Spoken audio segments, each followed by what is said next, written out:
जी प्यारे बच्चों, आप सभी को नमस्कार। आई होप आप सब लोग बढ़िया होंगे। आप लोगों की तैयारी अच्छी चल रही होगी और अगर नहीं भी अच्छी चल रही है तो अब तैयारी अच्छी ज़रूर चलेगी, क्योंकि आपका जो फेवरेट चैप्टर है, जो आप काफ़ी टाइम से डिमांड में था और आप लोग कई बार हमें मैसेज कर रहे थे, कॉल भी आए बच्चों के कि सर अब हमें वॉइस पढ़ा दीजिए। तो आज आपका फाइनली जो आज का जो टॉपिक था, जो कई दिनों से जो डिले हो रहा था, वो आज हमारा टॉपिक जो है वॉइस वो कंप्लीट करने वाले हैं। ठीक है, तो वॉइस की स्टार्टिंग आज करने वाले हैं। तो आप सभी लोग कॉपी पेन निकाल लीजिए। तो वैसे आज कॉपी पेन निकालने की कोई ज़रूरत है नहीं। आज फटाक से पहली बात तो आप सभी लोग इस वीडियो को शेयर कर दीजिए और वीडियो इस चैनल पे अगर आप नए हो तो चैनल को सब्सक्राइब कर लीजिए और वीडियो को लाइक कर दीजिए। ठीक है, तो चलिए आज की जो क्लास है वो आज की बेसिक क्लास रहेगी वॉइस को लेकर के। जैसा कि आप लोगों ने बहुत सारे इसमें बच्चे इससे जुड़े हुए हैं जिन लोगों ने voice, active voice and passive voice पहले से पढ़ रखा है, किस तरीके से पढ़ रखा है उसके बारे में आज पूरी जो नॉलेज है वो हम आप तक पहुंचाएंगे, बताएंगे कि किस तरीके से आपने पढ़ा है और हम जो पढ़ा रहे हैं वो किस तरीके से पढ़ा रहे हैं। हमारा जो पढ़ाने का थोड़ा सा तरीका है, अप्रोच है, वो थोड़ा सा जान लीजिए। और जो आपने भी पढ़ा है एक्टिव पैसिव, वो भी आप जब पढ़ोगे यहाँ से तो आपको काफ़ी आपको उससे रिलेट कर पाओगे, क्योंकि इसके पहले जो आप लोगों ने टेंस पढ़े होंगे, वॉइस पढ़ा होगा, तो वो किस तरीके से पढ़ा है। अभी जब हम क्वेश्चन यहाँ पे जो कुछ पॉइंट हैं वो उसको हम यहाँ बताने की कोशिश करेंगे तो आपको पता लगेगा कि हमने जो वॉइस पढ़े हैं वो किस तरीके से पढ़े हैं। पहली बात तो आप ये बताइए, पहली बात मैं आपको बता दूं, ये जो वॉइस है एक्टिव एंड पैसिव वॉइस, मेरे भाई ये जो है वो ट्रांसफॉर्मेशन का ही पार्ट है। किसका है? ट्रांसफॉर्मेशन के पार्ट होते हैं। जैसे हम ट्रांसफॉर्मेशन में बहुत सारे वो टाइप्स आते हैं। जैसे अब मैं बोलूँ नरेशन, तो नरेशन भी यहाँ ट्रांसफॉर्मेशन का ही पार्ट है। ठीक है, वॉइस भी ट्रांसफॉर्मेशन का ही पार्ट होता है, हिस्सा है, बट इसको हमने अलग से इंट्रोड्यूस कर रहे हैं। ठीक है, आपके सामने अलग से इंट्रोड्यूस कर रहे हैं। वैसे भी अलग से इसको चैप्टर पढ़ा देते हैं, हर एक टीचर इसी तरीके से पढ़ाते हैं कि वॉइस को अलग से इंट्रोड्यूस करके उसको पढ़ा देते हैं। तो चलिए आज हम एक्टिव और पैसिव वॉइस के बारे में कुछ जो छोटी छोटी बातें हैं वो जानने की कोशिश करेंगे और हमारी जो क्लास है वो अब रेगुलर आती रहेगी, कोई भी इसमें डिले नहीं होगा। और ये एक्टिव पैसिव मेरे भाई 10th और 12th में दोनों में आते हैं। ठीक है, जो बच्चा 10वीं की तैयारी कर रहा है, 10वीं में है और इस बार 2027 में बोर्ड एग्जाम देगा, उसमें एक एक्टिव का सेंटेंस आएगा। ठीक है, एक एक्टिव से पैसिव वॉइस बनाने के लिए। दूसरा, जब जो स्टूडेंट 12th में है, ठीक है, जो 12th में 12वीं क्लास में, उसमें भी एक एक्टिव से पैसिव आता है। तो डिफरेंस ये रहता है कि लेवल जो रहता है थोड़ा सा अप डाउन रहता है। जो 10वीं वालों के जो 10वीं वाला जो स्टूडेंट होगा, जो 10th क्लास में पढ़ रहा है, 10th में, उसका जो लेवल रहता है वो थोड़ा सा हल्का रहता है। थोड़ा सा उसके क्वेश्चन जो होते हैं, पूछने का जो तरीका होता है वो थोड़ा सा इजी होता है, बहुत सरल, वो समझ लो कि बहुत इजी क्वेश्चन पूछ जाते हैं। लेकिन 12th वालों की मैं बात करूं, जो 12वीं क्लास के बच्चे हैं, उनके जो लेवल, उनका जो क्वेश्चन आता है, देखो सारा रूल्स जो है वो सबके लिए एक ही है, सेम ही है, बट क्वेश्चन के जो अब जो प्रैक्टिस के लिए जो क्वेश्चन होंगे उसमें थोड़ा सा बदलाव वो देखने को मिलेगा आपको। ठीक है, यानी कि जो 10वीं वाले बच्चे हैं उनके लिए अलग क्वेश्चन होंगे और 12वीं वाले जो हैं उनके लिए अलग क्वेश्चन होंगे। वैसे मैं बात करूं, देखो मैं स्टार्ट करेंगे 10वीं वालों से लेकर के। ठीक है, जो 10वीं में स्टूडेंट है वहां से स्टार्ट करेंगे और 12th लेवल तक हम जाके पहुंचेंगे। ठीक है, तो जो 10वीं वाले इसमें जो बच्चे देख रहे हैं वो भी इस क्लास को पूरा कंप्लीट जरूर देखें। ठीक है, उनके लिए कोई ऐसा नहीं कि सर हमारे लिए कोई एक्टिव पैसिव की कोई दूसरी क्लास आएगी, ऐसा नहीं है मेरे भाई। उनके लिए कोई अलग से कोई क्लास नहीं आएगी, आपको वॉइस इसी में पढ़ना है। ठीक है, और आगे भी पढ़ लोगे, एडवांस लेवल भी पढ़ लोगे तो ज्यादा ही आपके लिए बेटर रहेगा। क्यों? क्योंकि जैसे ही आप 12वीं क्लास में जाओगे भाई, 10th पढ़ करके 11th और 12th में जब जाओगे तो उसमें भी तो पढ़ना ही पड़ेगा आपको। उसमें तो एक्टिव वॉइस, पैसिव वॉइस पढ़ने हैं, तो वहां से भी आपको बहुत कुछ यहाँ से पढ़ करके आपको वहां काफी हेल्प मिलेगी। ठीक है, चलिए देखो, वॉइस की मैं बात करूं, active voice and passive voice. Basically हम लोगों को एक्टिव से पैसिव वॉइस जब पढ़ाया जाता था तो कहते थे कि इसके दो पार्ट होते थे। जनरली हमने बेसिक में यही तो पढ़ा था। एक्टिव से जब पैसिव वॉइस पढ़ते थे तो कहते थे कि इसके काइंड्स दो टाइप के होते हैं, दो काइंड्स होते हैं, दो प्रकार के होते हैं, एक एक्टिव, दूसरा पैसिव। एक्टिव से जो पैसिव, एक्टिव में एक दे रखा होगा सेंटेंस, दूसरा उसको किसमें बनाना है? पैसिव में। ठीक है, तो इस तरीके से कुछ बताया जाता था। लेकिन हम जो पूरा ओल्ड वाला तरीका पहले, वो हम आपको पहले इंट्रोड्यूस कर देते हैं, बता देते हैं कि जो आपने पुराना तरीका पढ़ा है, वो जो पुराना ओल्ड जो तरीका पढ़ा है उसमें अभी भी कुछ एरर हैं, कुछ गलतियां हैं। और पहली बात तो मैं बताऊं कि जो ओल्ड वाला तरीका है वो वो सही नहीं है, पढ़ाने का वो रॉन्ग अप्रोच है, उस तरीके से नहीं पढ़ना चाहिए। ठीक है, काफी बहुत सारे टीचर इसी तरीके से पढ़ा रहे हैं। देखते हैं, क्या आप बताओ, क्या वो तरीका आपने पढ़ा है, जो ओल्ड वाला तरीका जो काफी टीचर्स इतने समय पढ़ा रहे हैं, क्या वही तरीका आपने भी पढ़ा है? चलिए देखते हैं। पहला जो दे रखा है इसमें बोला गया है कि नोट करके हमने लिखा हुआ है structure for changing active voice into passive voice. देखो आपके सामने एक स्ट्रक्चर लिखने वाले हैं, ठीक है। जब हम एक्टिव से जो पैसिव वॉइस बनाते हैं तो उसके लिए क्या स्ट्रक्चर होता है, ठीक है। ये देखो, ये जो स्ट्रक्चर है ये तो सभी टीचर, हर एक टीचर इसी तरीके से बताते हैं कि जब हम स्ट्रक्चर, ऐसा स्ट्रक्चर बताना है कि जो चेंज करते हैं, जब एक्टिव से जो पैसिव वॉइस सेंटेंस बनाते हैं तो उसके लिए क्या स्ट्रक्चर रहता है, ठीक है। क्या उसमें कुछ बदलाव होता है, क्या फेरबदल होता है। देखो एक्टिव का जो स्ट्रक्चर होता है एक्टिव में, तो एक्टिव में क्या होता है, सबसे पहले सर सब्जेक्ट होता है, सब्जेक्ट, और प्लस क्या होगी सर, वर्ब होगी। फिर क्या होगा, ऑब्जेक्ट होगा। यही तो होता है एक्टिव का स्ट्रक्चर। क्या होगा एक्टिव में जो सेंटेंस दिया होगा, सब्जेक्ट, वर्ब और ऑब्जेक्ट। सब्जेक्ट होगा और क्या होगा, या फिर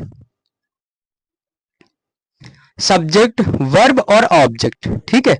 जब इसको जो पैसिव में बनाते हैं, जब इसका पैसिव में ट्रांसलेट करते हैं तो क्या करते हैं, जो ऑब्जेक्ट होता है, बेसिकली जो ऑब्जेक्ट होता है उसको सब्जेक्ट बनाते हैं, और जो सब्जेक्ट होता है उसको बाई के साथ में यहाँ क्या करते हैं, ऑब्जेक्ट बनाते हैं। और ये जो वर्ब है, वर्ब को क्या करते हैं, वर्ब की थर्ड फॉर्म में चेंज करते हैं। ऐसे तो करते हैं, क्या आपने ऐसे ही पढ़ा होगा, आई होप।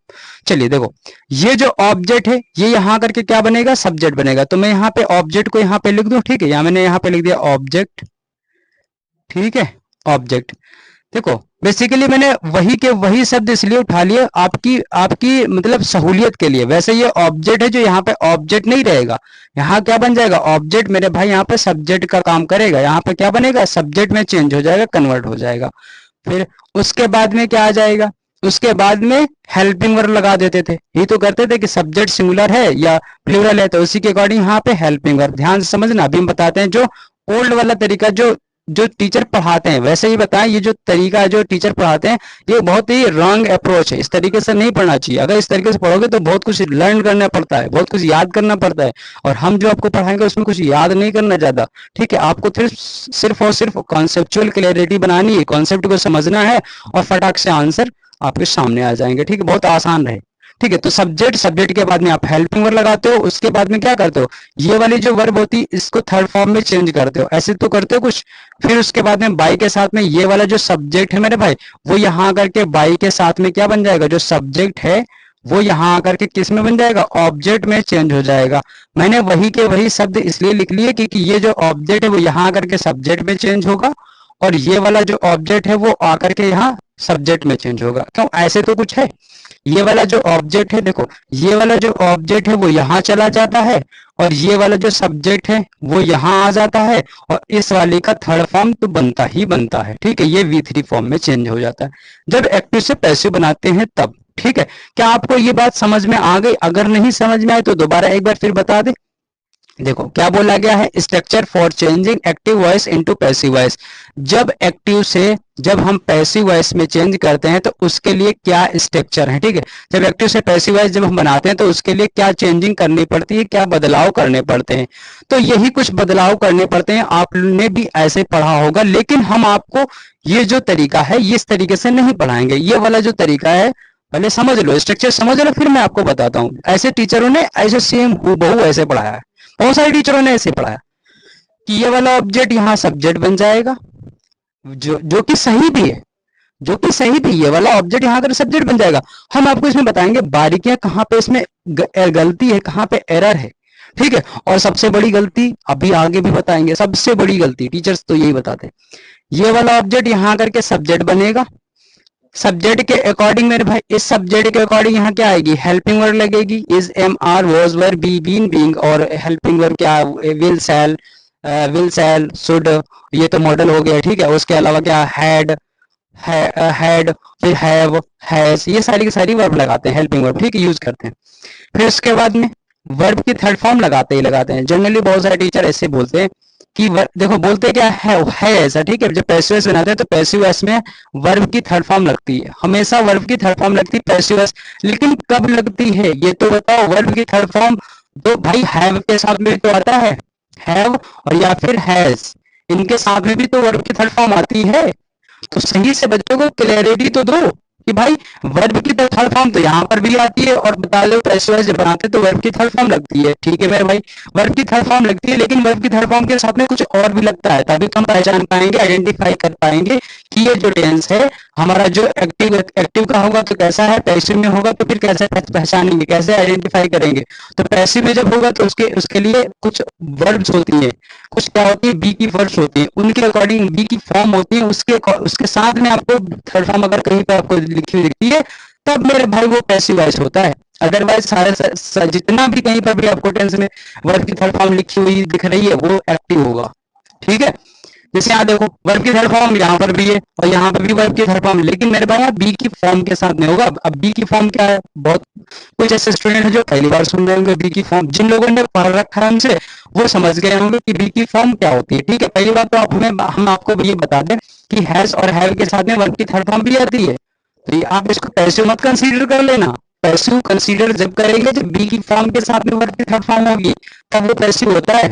ठीक है, तो वो सारी की सारी बातें भी आगे आएंगी, कंफर्म अभी आगे बताएंगे। ठीक है, फिर इसके बाद हमने हेल्पिंग कर दिया, और देखो बाई के साथ में ये वाला जो सब्जेक्ट है मेरे भाई, सब्जेक्ट यहाँ पे किसमें चेंज हो जाएगा, ऑब्जेक्ट में चेंज हो जाएगा। क्या ऐसे ही पढ़ा आपने? ठीक है, फिर देखो, फिर हम लोगों को टीचर ऐसे पढ़ाते थे, कैसे कहते थे कि rules for changing active voice into passive voice. क्या आप लोगों ने ऐसे पढ़ा है कि अब नियम पढ़ते हैं कि जब एक्टिव से जो पैसिव वॉइस बनाते हैं तो उसके लिए कौन कौन से नियम होते हैं, चेंज करने के लिए क्या बदलाव होता है। देखो बहुत से इसमें ऐसे बच्चे जुड़े हुए हैं जिन लोगों ने ये वाले तरीके से पढ़ा होगा जो अभी लिखने वाले हैं, लेकिन मेरे भाई ये वाला जो अप्रोच है वो सबसे रॉन्ग रॉन्ग अप्रोच होती है। कैसे कहते हैं कि जब हम एक्टिव से पैसिव बनाते हैं, जैसे मैंने बोल दिया कि सर सेंटेंस, कहते हैं कि जब सेंटेंस प्रेजेंट इंडिफिनिट का होता है, क्या कहते हैं कि जब प्रेजेंट इंडिफिनिट का सेंटेंस होता है, प्रेजेंट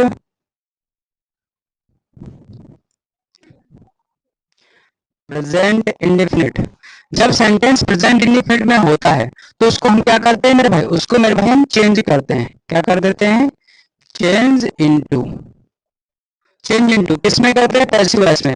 जब प्रेजेंट इंडिफिनिट का टेंस एक्टिव में होगा तो उसको जब पैसिव में चेंज करेंगे तो किसमें चला जाता है, तो कहते हैं कि प्रेजेंट प्रेजेंट कॉन्टिन्यूअस में। क्या आई होप आप लोग ऐसे तो पढ़ा है? कॉन्टिन्यूअस में देखो प्रेजेंट इंडिफिनिट का टेंस जो है वो कहते हैं जब चेंज करने की बारी आती है तो उसको हम चेंज करते हैं चेंज इनटू प्रेजेंट कॉन्टिन्यूअस में। फिर कहते हैं कि सर अगर प्रेजेंट कॉन्टिन्यूअस का टेंस आएगा तो फिर कहाँ चेंज करेंगे, तो प्रेजेंट कॉन्टिन्यूअस का टेंस मेरे भाई, प्रेजेंट कॉन्टिन्यूअस का टेंस आ जाए तो उसको क्या करेंगे, उसको भी तो चेंज करेंगे। कहते हैं चेंज कर देना मेरे भाई, चेंज इनटू किसमें कर देना, उसी में रहता है। क्या कहते हैं? प्रेजेंट कॉन्टिन्यूअस में ही रहता है। फिर सर ये तो हो गया प्रेजेंट इंडिफिनिट का प्रेजेंट कॉन्टिन्यूअस में। अगर प्रेजेंट कॉन्टिन्यूअस का आ गया तो प्रेजेंट कॉन्टिन्यूअस में ही रखना है। ये रटने वाली बातें ही रटाना है। ठीक है, रटना नहीं है आपको। ये वाला जो तरीका है ये बहुत ही रॉन्ग अप्रोच है, वही बता रहे हैं कि किस तरीके से पढ़ना है, हम आपको बताते हैं। फिर उसके बाद में क्या आता है, कहते हैं कि प्रेजेंट पे सर प्रेजेंट परफेक्ट का अगर टेंस आ गया तो प्रेजेंट परफेक्ट जो टेंस होता है वो चेंज होता है। चेंज इनटू किस में चेंज हो जाएगा, प्रेजेंट परफेक्ट कॉन्टिन्यूअस में। क्या ऐसे तो बताया गया, तो बोला गया कि जब प्रेजेंट इंडिफिनिट का टेंस होगा, present indefinite tense change into present continuous में, present continuous change into present continuous में ही, और present perfect change into present perfect change into present perfect continuous में। ऐसे तो पढ़ाया गया है। क्या आप लोगों ने ऐसे पढ़ा? अगर ऐसे ही पढ़ा है जरा एक बार हमें थंबनेल थम्स अप का साइन भेज देना। ठीक है, जिन लोगों ने इस तरीके से पढ़ा है वो लोग थम्स अप का साइन भेजें कि सर हाँ बिल्कुल जैसा आप बता रहे हो ऐसे हमने पढ़ा है कि जब प्रेजेंट इंडिफिनिट का टेंस होता है तो उसको हम प्रेजेंट कॉन्टिन्यूअस में चेंज करते हैं जब पैसिव बना रहे होते हैं, एक्टिव से जो पैसिव में। ठीक है, और जब प्रेजेंट कॉन्टिन्यूअस का टेंस आ जाता है तो प्रेजेंट कॉन्टिन्यूअस में चेंज कर देते हैं, ठीक है। और प्रेजेंट परफेक्ट का टेंस आता है तो प्रेजेंट परफेक्ट कॉन्टिन्यूअस में टेंस कर चेंज कर देते हैं। मेरे भाई इस तरीके से कुछ भी नहीं होते। हम आपको एक दिखाते हैं, आपको दिखाते हैं एक नोट, ठीक है। नोट करके देखो क्या लिखा हुआ है, इसको समझो अच्छे तरीके से। बोला गया है when we change active voice into passive voice, ठीक है। भाई जिन लोगों को ये समझने में भी कठिनाई आ रही है, समझ नहीं पा रहे, ठीक है, 12वीं में है अभी समझ नहीं पा रहे, तो भाई पहले हिंदी से जो क्वेश्चन करवा रहे हैं वहां से पहले समझ लो, ठीक है, फिर इस पे आओ। When we change active voice into passive voice, जब कभी भी हम एक्टिव वॉइस से पैसिव वॉइस में चेंज कर रहे होते हैं तब क्या होता है, tenses don't get change. Tenses यानी कि टेंसेस में कोई बदलाव नहीं होता है। जब हम एक्टिव से पैसिव वॉइस बना रहे होते हैं तब टेंसेस में कोई परिवर्तन नहीं होता, कोई बदलाव नहीं होता है। ओनली वर्ब चेंज्ड, सिर्फ वर्ब चेंज की जाती है। जो लोग कहते हैं ना कि टेंस ए प्रेजेंट इंडिफिनिट का टेंस है तो जब पैसिव में बनेगा तो वो टेंस ही चेंज कर दे रहे, भाई साहब टेंस वहां चेंज ही नहीं करना है। लिखा क्या है, बोला गया है when we change active voice into passive voice, tenses don't, ये लिखा हुआ है ना, टेंसेस डोंट गेट चेंज्ड।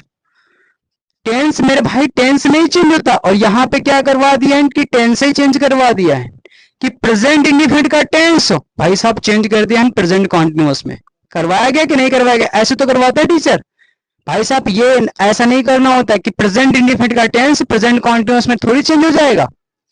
अगर प्रेजेंट इंडिफिनिट का टेंस है तो प्रेजेंट इंडिफिनिट में ही रहेगा, यदि प्रेजेंट कॉन्टिन्यूअस का टेंस है तो प्रेजेंट कॉन्टिन्यूअस में ही रहेगा।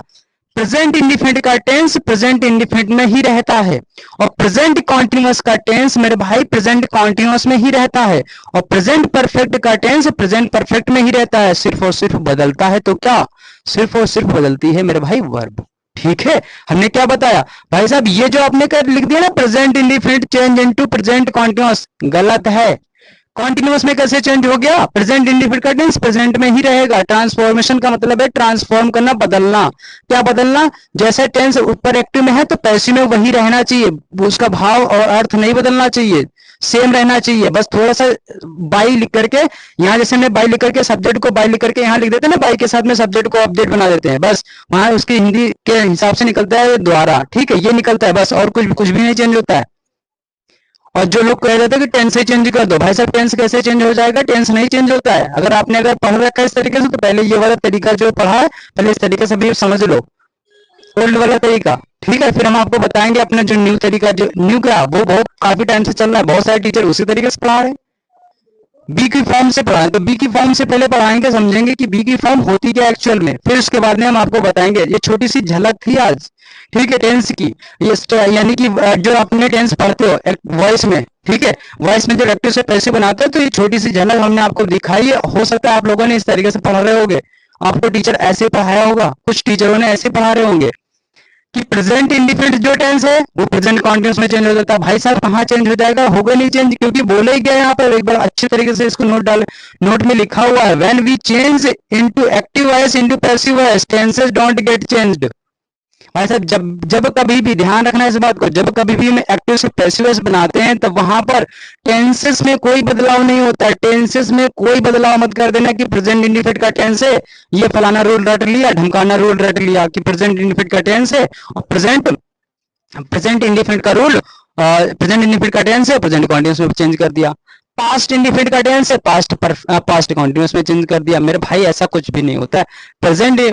प्रेजेंट इंडिफिनिट का हो चाहे पास्ट इंडिफिनिट का हो चाहे मेरे भाई फ्यूचर का हो, फ्यूचर का अगर टेंस है तो फ्यूचर में ही रहेगा। फ्यूचर का कोई सा भी टेंस हो, जो टेंस चेंज होते हैं वो, जो नहीं चेंज होते हैं, जो नो चेंज होते हैं वो नहीं करेंगे चेंज, ठीक है, उन्हें नो चेंज कर देंगे। जो चेंज होते हैं उनको तो चेंज करो, और वो किस में, उसी में, चेंज अलग दूसरे में नहीं होगा। बदलेगा तो बदलेगा सिर्फ और सिर्फ वर्ब बदलेगा, ठीक है, और कुछ भी नहीं बदलता, ठीक है। तो आई होप आप लोगों की छोटी सी जो बात थी हमने बताई है। अभी तो शुरुआट है, अभी धीरे धीरे चलते रहो, फिर हम आपको बताते हैं कि किस तरीके से वॉइस को पढ़ना है। Voice, narration, synthesis, compound complex, जितने भी टॉपिक आपके 12th में है और 10th में, सारे टॉपिक्स पढ़ने अच्छे तरीके से, और जिस जो जो जहां जहां लॉजिक की बात आएगी वो लॉजिक समझना है, ठीक है। यहाँ पे रटने वाली थोड़ी सी बात होगी, आपको लर्न करने की बात होगी, वहां भाई आपको लर्न भी करना पड़ेगा, ठीक है।